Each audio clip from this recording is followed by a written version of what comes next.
नमस्कार दोस्तों। दोस्तों, आज की इस वीडियो में हम लोग बात करने वाले हैं वक्री शनि के बारे में। कन्या राशि के जो जातक हैं, उनकी चंद्र राशि के आधार पर उनके जीवन में 13 जुलाई से लेकर और 28 नवंबर के बीच वक्री शनि का क्या असर होने वाला है। तो ये जो भी हम लोग प्रेडिक्शन करेंगे वो चंद्र राशि के आधार पर होगा और 13 जुलाई को शनि वक्री हो रहे हैं और 28 नवंबर के बीच रहेंगे। तो इसके बारे में हम लोग डिस्कस करने वाले हैं। दूसरी चीज़, यदि आप शनि वक्री को ऐसा समझ रहे हैं कि शनि उल्टा हो जाता है या उल्टा चलता है बहुत लोग बोलते हैं ना उल्टा हो गया है। उल्टा नहीं होता है और उल्टा चलता भी नहीं है। शनि जो है अपनी रफ्तार थोड़ी सी उसकी धीमी हो जाती है। जैसे दो ट्रेनों का चलना एक साथ, एक ट्रेन तेज़ चल रही है और एक ट्रेन स्लो चल रही है, तो तेज़ जो चल रही ट्रेन होती है उसमें बैठे यात्री को लगता है जो धीरे चल रही होती ट्रेन है कि ये ट्रेन पीछे की तरफ जा रही है। बेसिकली ट्रेन पीछे की तरफ नहीं जा रही होती है, वो चल आगे की तरफ ही रही होती है, बट उसकी रफ्तार जो है थोड़ी स्लो हो जाती है, जिसकी वजह से वो ऐसा प्रतीत होता है कि वो पीछे की तरफ जा रही है। तो ये होता है वक्री। तो वक्री शनि 13 जुलाई से 28 नवंबर के बीच में क्या रिजल्ट आपको देने वाला है, जो भी कन्या राशि के जातक हैं, तो ये वीडियो उनके लिए है।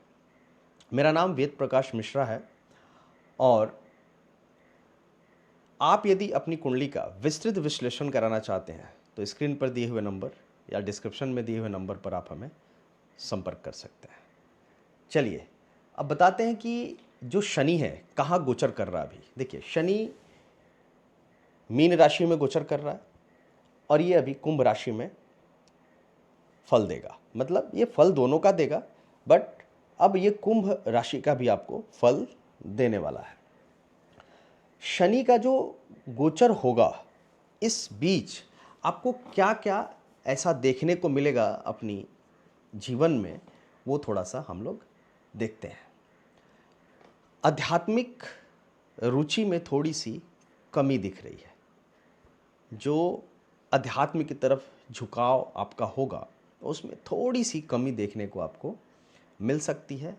लेकिन अच्छी बात एक है कि आलस्य यदि आपको पहले से रहा होगा तो उसमें भी कमी देखने को मिलेगा। मतलब आपका जो आलस्य है वो अब ख़त्म हो सकता है। तो इस बीच आप थोड़ा एनर्जेटिक फील करेंगे, ऊर्जावान फील करेंगे, अच्छा महसूस करेंगे, क्योंकि आलस्य में कमी देखने को मिल रहा है। माताजी का स्वास्थ्य यदि पहले से गड़बड़ रह रहा होगा, क्योंकि पहले के हिसाब से माताजी के स्वास्थ्य में थोड़ा सा दिक्कतें आ रही होंगी, वो अब अच्छा होने लगेगा।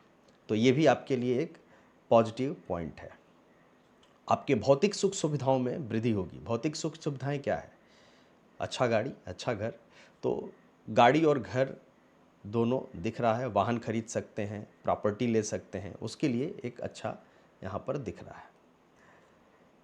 नौकरी पेशा लोगों के लिए अच्छा दिन है, अच्छा समय आ रहा है।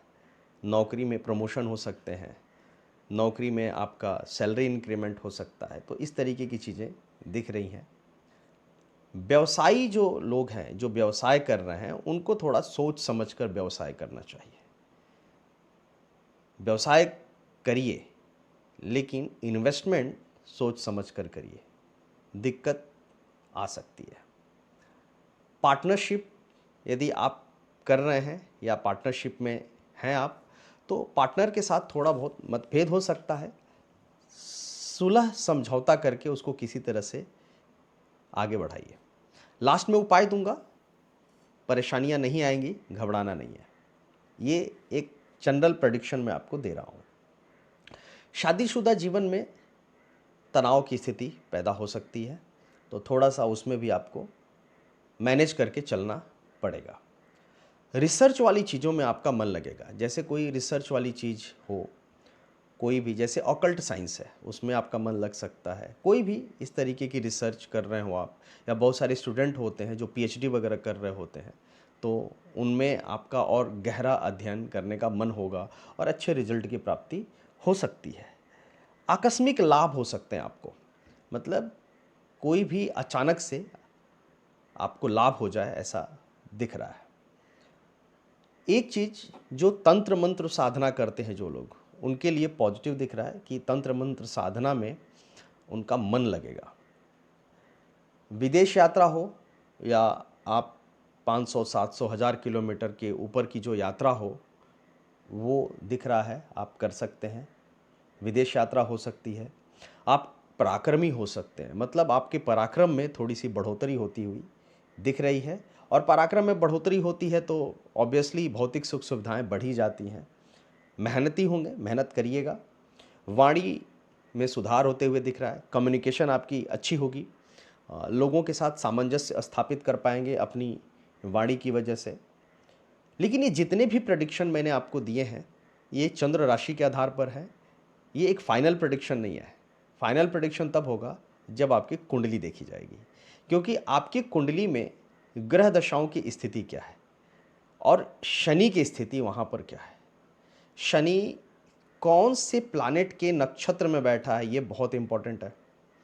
शनि कौन से प्लैनेट के उप नक्षत्र में बैठा है, ये बहुत इंपॉर्टेंट है, क्योंकि असली प्रेडिक्शन वहीं पर हो सकता है। साथ ही साथ महादशा क्या चल रही है, अंतर्दशा क्या चल रही है, क्योंकि आपकी जो कुंडली है वो एक स्पेशल कुंडली है आपकी, आप स्पेशल हो उसके लिए, तो वो बहुत ज़्यादा रूल करेगी। वो 80 to 90% रूल करेगी, ये 10%।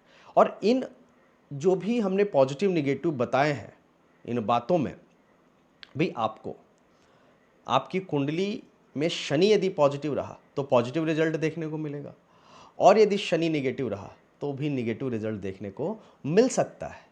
बट आप अपनी कुंडली का विस्तृत विश्लेषण कराकर चाहे तो अपने शनि को पॉजिटिव कर सकते हैं। तो जिन लोगों ने अभी तक विस्तृत विश्लेषण नहीं कराया है, आप चाहे तो स्क्रीन पर दिए हुए नंबर पर हमें संपर्क कर लेना। नक्षत्रों के आधार पर, उप नक्षत्रों के आधार पर उपाय और इन्हीं के आधार पर आपको पूरा विश्लेषण एकदम डीप में, माइनर लेवल पर विश्लेषण करके आपको मिलता है। तो एक बार कांटेक्ट करिएगा। चौथी चीज़ आपको देता हूं मैं ऐसे कुछ उपाय जो कि आप यदि करेंगे तो आपके जीवन में पॉजिटिविटी को बढ़ाएगा। यदि पॉजिटिव शनि होगा और यदि शनि निगेटिव भी होगा तो उस चीज़ को एटलीस्ट बैलेंस करेगा, तो अलाइन कर देगा आपकी ऊर्जा के साथ, ताकि आपको तकलीफ ना आए। करना क्या है उपाय में? सबसे पहला उपाय आप क्या करिएगा, शनि के बीज मंत्र का जाप कर सकते हैं। शनि के बीज मंत्र का जाप कर सकते हैं। दूसरा, पीपल पेड़ के जड़ में या पीपल पेड़ के ऊपर आप अपने घर से 1 लोटा जल लेकर जाइए और वहाँ पर चढ़ाइए हर शनिवार को। आप हनुमान चालीसा का हर शनिवार को 7 बार पाठ कर सकते हैं। आप शनि चालीसा का पाठ कर सकते हैं। जब जब जल चढ़ा लें तब आप शनि चालीसा का एक बार चाहे तो पाठ कर लें, और 7 मुखी नेपाली रुद्राक्ष आप चाहे तो धारण कर सकते हैं। ये कुछ पावरफुल उपाय हैं, आजमाया हुआ, सिद्ध किया हुआ है ना, ये सिद्ध उपाय है। इससे बहुत अच्छे रिजल्ट हमने अपने ज्योतिषीय करियर में लिया है। इसमें यदि आपको लगे कि थोड़ा बहुत मज़ा नहीं आ रहा है, थोड़ा और मुझे और ज़्यादा उपाय से और ज़्यादा हमें बेनिफिट चाहिए, करना कुछ नहीं है। प्रतिदिन आप पीपल पेड़ पर जल चढ़ाना शुरू कर दीजिए। दूसरा, शनि चालीसा का पाठ करिए। तीसरा, 7 बार हनुमान चालीसा, और चौथा, एक 7 मुखी रुद्राक्ष आप धारण कर लीजिए। इसके बाद तो शनि महाराज कर्म फलदाता है, कर्म अच्छे तो पुराने कर्मों को तब फल देंगे, लेकिन इस समय के कर्म को भी मैनेज करके एक अच्छा खासा परिणाम आपके सामने मिलेगा। चैनल पर नए हैं, सब्सक्राइब करिएगा, वीडियो को शेयर करिएगा और लाइक करिएगा। बहुत बहुत धन्यवाद। हर हर महादेव, जय श्री राम।